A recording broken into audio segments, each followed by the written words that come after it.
खड़ा कर लिया है। कहानी का अंत पूरी तरह से सुखद नहीं, लेकिन कम से कम ये एक निश्चित वास्तविक और दाग निशान से चिन्हित पूर्णता की ओर बढ़ रहा। वोबन का जीवन धीरे धीरे एक नई सामान्यता बना रहा था। वो पेंटिंग जिसका नाम था मेरा परिवार, उसके दिल के सबसे गहरे कोने में सबसे ठंडे हिस्से को रोशन करने वाली एक छोटी सी किरण की तरह थी। उसने दुख को तो नहीं मिटाया, लेकिन चमत्कारिक रूप से उस तीव्र अपराधबोध के एक हिस्से को दूर कर दिया। उसे एहसास हुआ कि नियान ने उसे न केवल दर्द और पछतावा दिया था, बल्कि इतना शुद्ध प्यार और आशीर्वाद भी दिया था। इस पहचान ने उसे सच में आगे बढ़ने की ताकत दी। उसने केवल काम ही नहीं, बल्कि अपने जीवन की अधिक सक्रिय रूप से योजना बनाना शुरू कर दिया। उसने अपनी जवानी की पसंदीदा ऑयल पेंटिंग फिर से शुरू कर दी। उसने वीकेंड पर एक शौक क्लास में दाखिला लिया। पेंटिंग स्टूडियो से तारपीन की गंध आती थी और ब्रश को कैनवास पर लगाने की अनुभूति ने उसे एक लंबे समय से भूली हुई शांति दी। वो परिदृश्य बनाती थी, स्थिर जीवन बनाती थी, लेकिन उसने कभी इंसानों को बनाने की कोशिश नहीं की, खासकर अपने परिवार को। वो पेंटिंग नियान की अनोखी थी, वो उसे खराब नहीं करना चाहती थी। वायु के साथ उसका रिश्ता भी अधिक स्वाभाविक हो गया था। कॉलेज से स्नातक होने के बाद वायु ने देश वापस आकर विकास करने का फैसला किया। वो ग्रुप में नहीं आया, बल्कि अपनी क्षमता के दम पर एक टेक पब्लिशिंग कंपनी में शामिल हो गया। वोबन टैंग ने उसके फैसले का सम्मान किया। केवल जब वो करियर के उलझनों में होता तो वो एक अनुभवी व्यक्ति के रूप में उसे सलाह देती थी, आदेश नहीं। कभी कभी वो एक साथ खाना खाते और काम और जीवन के बारे में बात करते, जैसे एक सामंजस्यपूर्ण संबंध वाले भाई बहन। एक बार वायु अपनी प्रेमिका को उससे मिलवाने लाया। वो लड़की थोड़ी घबराई हुई थी। वान टैंग ने दयालुता से मुस्कुराते हुए उसे एक लाल लिफाफा थमाया और कहा, अच्छे से रहना, एक दूसरे को समझना। उस पर उसे लगा जैसे अगर नियान अभी भी होता तो बड़ी बहन के नाते वो भी। शायद ऐसे ही दृश्यों का अनुभव करती नियान चांगसेन फाउंडेशन का प्रभाव दिन पर दिन बढ़ता गया। उन्होंने देश के प्रमुख चिकित्सा अनुसंधान संस्थानों के साथ सहयोग करना शुरू कर दिया। लिवर कैंसर का जल्द पता लगाने और लक्षित दवाओं के अनुसंधान के लिए वित्त पोषण किया। वोबन टैंग अब केवल एक निवेशक नहीं थी, बल्कि व्यक्तिगत रूप से कुछ प्रोजेक्ट की चर्चाओं में भाग लेती थी और मरीजों के परिवार के दृष्टिकोण से सलाह देती थी। एक प्रोजेक्ट मूल्यांकन बैठक में एक युवा शोधकर्ता ने उत्साहपूर्वक एक नई डिटेक्शन तकनीक पर रिपोर्ट दी। इस तकनीक से शुरुआती लिवर कैंसर का पता लगाने की दर 30% तक बढ़ने की क्षमता है। यह सुनकर वान टैंग की आंखें नम हो गईं। उसे याद आया नियान को बहुत देर से डायग्नोज हुआ था। उसने अपनी हथेली को जोर से दबाकर भावनाओं के उथल पुथल को दबाया और दृढ़ता से इस तरह के शोध का समर्थन करने का फैसला किया। समय शांति से बीतता रहा। एक शरद ऋतु की दोपहर तक जब वान टैंग को सैनिटोरियम से एक फोन आया, ये वायु के बारे में नहीं था, बल्कि सियांग के बारे में था। मैडम सियांग बीमार पड़ गई थी। ये माइल्डिया का नतीजा था और उनकी हालत बहुत अच्छी नहीं थी। वो आपसे मिलना चाहती थी। वान टैंग ने तुरंत अपनी सारी प्रतिबद्धताएं रद्द कर दी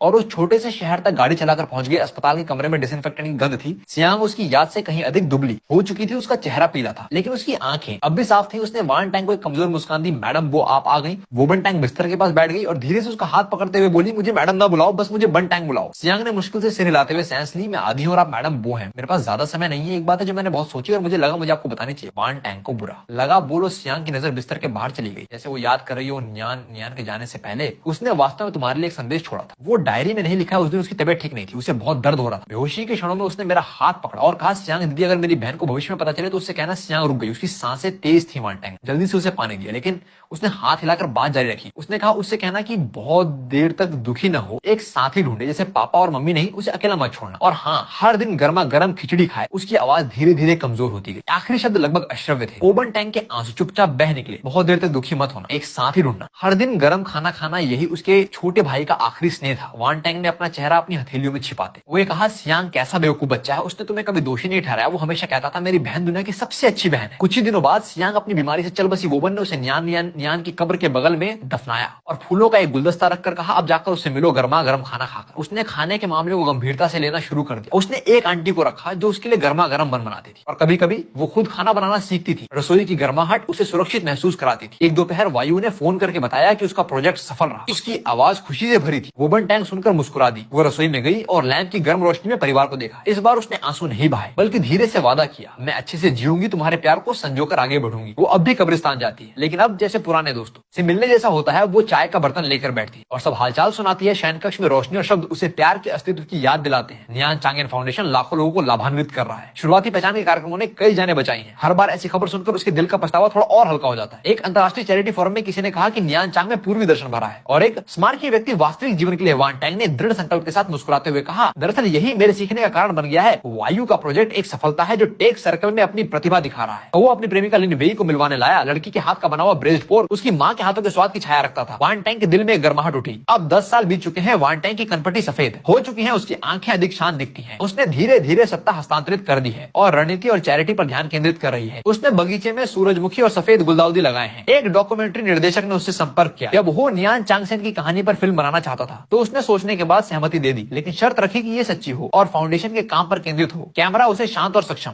दिखाता है जब वो फाउंडेशन के बारे में बात करती है तो उसकी आंखें चमकती हैं। आप उस छाया से कैसे बाहर आई, ये बाहर आना नहीं, ये सीखना है कि इसे अपने साथ कैसे रखना है। जिन लोगों से हम प्यार करते हैं वो हमारा हिस्सा बन जाते हैं। नियान चांगसेन लालसा के साथ जीवन की अधिक संभावनाएं पैदा कर रहा है। डॉक्यूमेंट्री ने एक चुपचाप प्रतिक्रिया पैदा की। उसकी कहानी टूटने के बाद पुनर्निर्माण के लिए एक मॉडल बन गई। वायु की शादी, वो मंच पर नवविवाहितों को देखती है और नियान नियान के लिए आरक्षित काम के बारे में सपना देखती है। कुछ लोग भले ही उपस्थित न हो सके लेकिन हमारे लिए जरूर खुश होंगे। बहन तुम्हें खुश रहना है। वोबन टैंग दादी बन गई। अपनी पोती नियान को गोद में लिए छोटी बच्ची की आंखें याद में नियान नियान से मिलती हैं। वो घुमक्कड़ को धक्का देकर सूरजमुखी के बीच टहलाती है। देखो ये दादा और चांग शेंग है, तुमसे बहुत प्यार करते हैं। जब नियान 3 साल की हुई तो उसने साफ साफ दादी कहा। उसके दिल में एक कमजोर सी आवाज तैर गई। उसने उसके साथ समय बिताते हुए परियों की कहानियां सुनाना शुरू किया लेकिन उसने कभी उस भारी नाम का उल्लेख नहीं किया। उद्योग में एक रोल मॉडल बन गई। नियान चांग शेंग को याद करते हुए अंधेरी रात की शक्ल जानकर वो पीछे हट गई। बगीचे की देखभाल करती, फूलों को खिलते और मुरझाते देखती। नियान ने सबसे चमकीले तारे की तरफ इशारा किया। दादी, दिल चमक रहा है। वोबन टैंग ने धीरे से कहा, शायद दादा हमें देख रहे हैं। 70वां जन्मदिन। वायु ने एक हैंडमेड फोटो एल्बम भेंट किया। पहले पन्ने पर लिखा था मेरी पारिवारिक आध्यात्मिक फिल्म नियानिन ने लिखा, और दादा और परदादी दादा चांगेन और हम आखिरी पन्ने खाली थे। फिर उसे उन्हें भरने के लिए ले गई। आगे के दिन हम साथ मिलकर भरेंगे। वान टैंग ने धीरे से अपनी उंगलियों से तस्वीर को सहलाया। उसकी आंखें नम थीं लेकिन उसके होठों